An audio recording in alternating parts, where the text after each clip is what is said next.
Team builders. I'm just kidding. We didn't get team builders today, but we did get a new release of Game Breaker cards, as well as some new Next Gen and Protect the Net event items. On top of that, it's the Toronto Maple Leafs week, so we've got our weekly updates player featuring the Toronto Maple Leafs. So Game Breakers are back, and I gotta be honest with you, it sucks that it's not weekly, simply because they're the only cards that kind of reward real-life play. Team of the week is just 6 cards, and really only one of them is usable, so just not a huge proponent of the new format, but nonetheless, we've got some pretty good Game Breakers highlighted by the 87 Jesper Bratt and Leon Draisaitl. Now, taking a look at the 87 Draisaitl, 6'2", 209 with Sniper Forward. If you can get Pinpoint Shooting Boost activated on this card, he becomes one of the most accurate shooters in the game. He's also got Gold Snipe, which is great, and 88 Speed, 87 Excel, and 86 Agility to go with some decent balance and endurance. Again, that shot is fantastic. His hand stats are above 90, except for deking, which is a little frustrating because that is, in my opinion, one of the most important.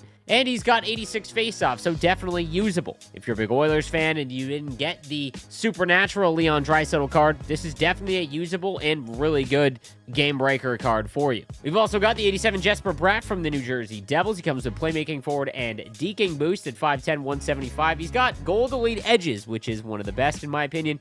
And with that synergy, he gets up to 94 Agility, 90 Speed, 89 Excel, high 80s, low 90s Shooting, and his hand stats are all above 90 as well. This is a great left-handed winger card with Gold Elite Edges activated. I gotta be honest though, what does my man Kucherov have to do? Now, some of the other higher rated Game Breaker items, we've got the 86 Sarah Fillier, 5'5", 130. She is one of the smaller players that are in Hockey Ultimate Team with two-way forward and Gold Unstoppable Force. Funny combo because it is going to be difficult to just actually be able to hit her, given the size and ability combo. 90 speed is great. The shot power is always an issue with some of the female cards because shot power does matter, and you don't really notice it until you get someone with low shot power in the game and you go up against goaltenders with decent attributes. Nonetheless, she's got 88 face-offs, so definitely a usable center. Smaller cards are more viable this year, but this is to the extreme. Brighton Point is the other 86 overall at 5'10", 178 with Playmaking Forward and Gold Make It Snappy. 88 Speed, 90 Excel, and 94 Agility. He has 12 points in his last 5 games. He's absolutely blowing up. All of his hand stats are over 90, so if you're a Lightning fan or you just want a really good right-handed winger, you can play him at center, but only 81 face-offs. You can go grab the 86 Brighton Point. Taking a look at some of the other ones, we've got the 85 Samuel Girard, always a great skater. 89 Speed, 91 Excel, 94 Agility. If you are looking for a replacement for a left-handed defenseman, if you get him for around the lower cost of 85 overalls, definitely think this is a viable option for you. Again, that skating increase is just very usable. We also got the 84 Drake Batherson, more of a theme team item in my opinion, and John Carlson, but his skating is just absolutely crushed in NHL 25, so not really a viable option here. Our weekly modes update, again, features the Toronto Maple Leafs and Joseph Wall as the 84 overall account-bound player item. We also get Natalie Buckbinder, I believe is how you pronounce it. But this highlights an issue with these that, in my opinion, if they're account-bound, make them 86 overall. Like, make them very usable. Account-bound players have no use to us other than having them in their lineup, so what's the harm in giving us an actual really useful card? Again, it works as the same as all of the other weeks where if you complete a set, you'll get a random Leafs player that will help you then just complete some various objectives with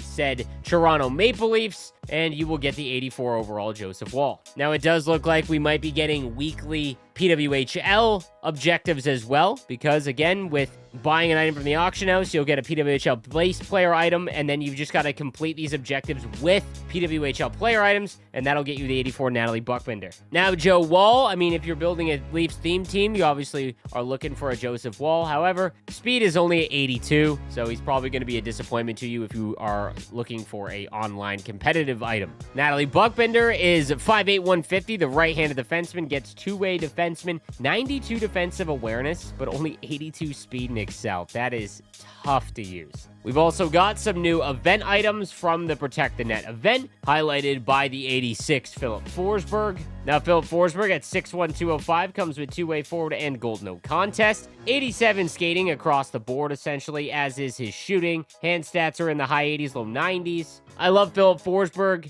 as a player, just not a super exciting HUT card. Now, Vamelka is 6'4", 224. He's got defensive boost and gold no-timer, 83 speed, a little bit bigger, but again, I think that speed stat is just a little low if you are looking for a competitive style goaltender to use. And it wouldn't be a content day without my Sharks getting a representative. The 84 Mario Ferraro is actually half decent. 88 defensive awareness and 90 stick checking with silver shutdown and 87 body checking. 6 foot 209, 87 speed, 89 excel, and 89 agility. Like, you could do worse. So I gotta be honest with you, I'm probably gonna grab this card and try using him in the lineup. And we've also got some PWHL next gen items with 84 overall Mariah Keppel and Claire Dalton, as well as some 85 Zoe Boyd and Lexi Azija. I'm definitely not pronouncing that one right. Now, Lexi's a left-handed winger with power forward and gold unstoppable force, 87 skating across the board. She's got 90 slap shot accuracy, 88 wrist shot accuracy. Deking is only 82, however, so just kind of a weird build in terms of her attributes. Zoe Boyd, the left-handed defenseman, 5'8", 154 with two-way defenseman and gold shutdown, 87 speed, excel, and agility, 90 balance, as well as 88 body checking and 91 defensive awareness. So definitely a usable defenseman, given the ability as well. However, we did get some pretty massive upgrades from the fantasy hockey event, which again, just goes to show why this event is always the best event of the year. Megan Keller with 2 goals over the weekend, now up to a 92 overall as two-way defenseman, as well as power shooting boost and defensive boost. Also got elite edges and silver shutdown to go with gold heat seeker. This is a fantastic card. And a couple more goals. I mean, she's already the highest rated player in the game. She's got great skating, good body checking, great defensive awareness, awesome abilities. If you have the ability to actually make this card still before the fantasy event ends for the PWHL, I would definitely recommend it. Damon Severson also shot up to a 91, who has quietly been one of the most steady fantasy cards. And again, a little under the radar. Has elite edges now and gold seeing eye, but 90 speed, 89 excel, 95 agility, and again, 95 defensive awareness with 93 body checking. He wasn't a popular pick, but definitely lucked out if you got him. The forward lucked out option, it might be Kyle Palmieri. Again, not the most popular of players, but a couple more goals, and he's got really decent skating to go with a pretty good shot with his gold snipe ability. So a few more goals and Kyle Palmieri's rocking. Jason Zucker's also potting a few goals recently with 2 goals in his last game. I think his skating still needs a few more to get that big upgrade to where he's a more noticeable player item. And lastly, want to show off the 84 Vinny Trocheck. He's slowly coming around as well. The whole Ranger team is a mess, but 87 speed on him. I know a lot of people are waiting for Trocheck to start taking off. The last thing I want to point out is that it does not look like we got new PWHL moments, at least today. If they are to redo these every week, that is massive. These PWHL weekly moment players pack were actually really good because it was all silver and gold cards essentially. So I'm hoping they bring these back, but to be honest, my expectation is this was a one-time thing. It could happen at a later date, but obviously the weekly Hut moments reset today, so again, not really expecting much. One last thing about the Game Breaker moments. If you have not completed a lot of the Game Breaker moments, there is a ton of collectibles recently over the last few that you can burn through really quickly. Again, you'll need 6 to do the Game Breakers collectible set. And as always, I would recommend to do the 82 and above overall trade-in because it is tradable. Even if you have a brand new team, I would rather risk it for that as opposed to the 86, which is account bound, and 84, which is untradeable. One thing to keep in mind is if you are trying to build a Protect the Net MSP, you could go with the 84 untradeable, guarantee yourself an 84 overall player item that you could then use for the Protect the Net trade-in, because you need 3 Protect the Net 84 overalls and then 2 just any 84 overalls. So that is an option for you. You've got a week to do this. So no team builders or X Factors. I would expect them very soon, just given the recent history of the game. Part of me thinks that